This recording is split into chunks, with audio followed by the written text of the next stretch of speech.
Hello there, this is Dave Allen from Max on the Questions and for No Stylist, and today I'm having a look at things to do with journaling and so on. Well, I've already talked about this application on here, which is my day one application, which I really rather like because it syncs up between the Mac and also through the iPad and iPhone as well. And it's really useful for keeping track of what I do during the day. So I've got my timelines here and everything's just spot on. But there are a couple of applications that I've seen recently which take the journaling thing a little bit further. So I started by looking at this one here called everyday.me. Now what this does is that it also connects up to your social networks. So if we're going to settings there, we can see that I've connected this up to Facebook, Twitter, Instagram and Foursquare. So what's quite good about that is the fact that anything I put into Facebook, Twitter and these other ones will automatically get pulled into this application.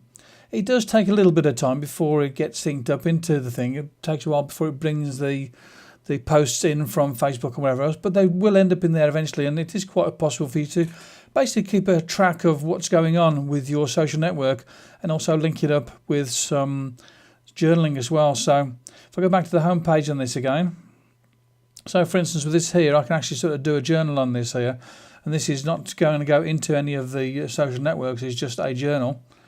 So let's just do one. Doing a journal for social diary for the purpose of this video.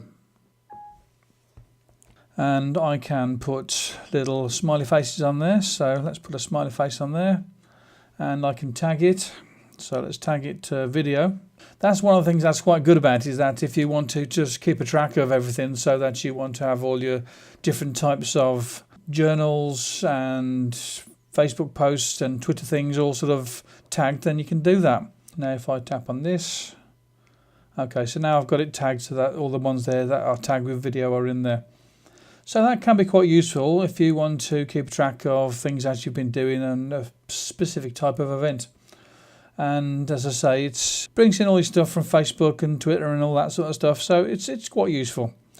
Now, one of the things I do like about it, let's go back into settings again, is that it gives the blast from the past. And it also gives you a daily question.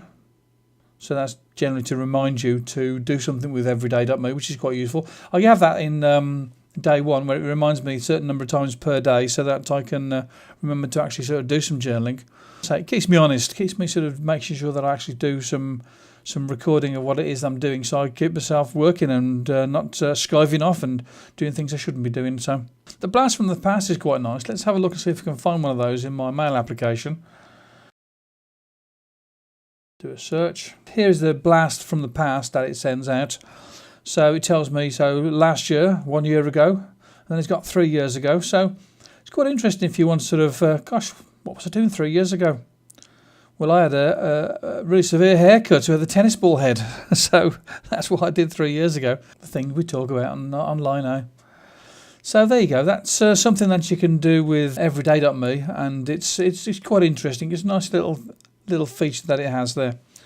Now another one that I've been looking at as well is called Hojoki. Now the way that this one works is quite similar, but it brings in different applications. So in this one here, I've got it set up so that it's bringing in stuff from Evernote, Pocket, Trello and Twitter. It doesn't do Facebook, unfortunately, so let's go into settings and see what ones we do have. So I can have it bring in stuff from Basecamp and Bitbucket and all these sort of things. As you can see, that a lot of these things that are in here are more suitable for people that are kind of developers or working in a sort of collaborating sort of way. So for instance, if you're working with somebody in Google Drive, then everything that goes through that will be brought into this application so that you can see what's going on for particular projects or whatever else. And same with GitHub, which is particular to developers. So there's a few things in there that are interesting. Obviously Dropbox is useful in there as well. So if you've got things happening any of these, then it'll be brought into this. Let's go into the actual application itself and go to everything. And as you can see there, it's brought in something that I put into this one at the top here, which went into Evernote. And then there's a whole bunch of tweets that I did there. Then this one here is something I put into Pocket. So Pocket's quite useful. If you've got any web pages that you like the look of and you want to keep the information, you can put it into Pocket and read it later. Instapaper is another type of thing that does that sort of stuff. And also, as with the other one there, you can actually sort of do other posts in this one here. So for instance, we've got, it's a bit slow to operate, that one. I tapped a few times there before it actually started working, but once it's actually sort of brought this thing up, then you can start putting in a post. So, and this is working with that other application with the Japanese sounding name, Hajoki. So I can click send on that there. Okay, it's asking me where I want to send it to, so I can send it to people, workspaces, or email addresses. So I'm going to click on cancel on that there. So I'm going to keep it. No, I don't want to keep it because I can't keep it and have to send it if I want to keep it. So let's just cancel out of that. So discard. Social diary is another one that is similar, which I'll look at in another video.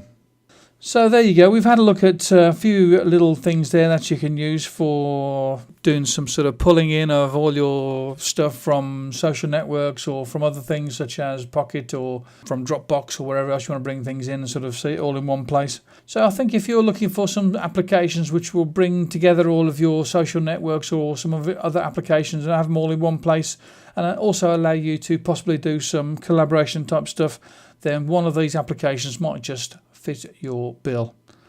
Okay, so this is Dave Allen. Bye-bye now. Talk to you again soon.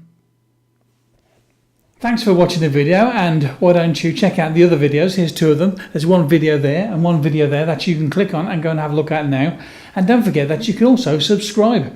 Talk to you again soon. Bye-bye now.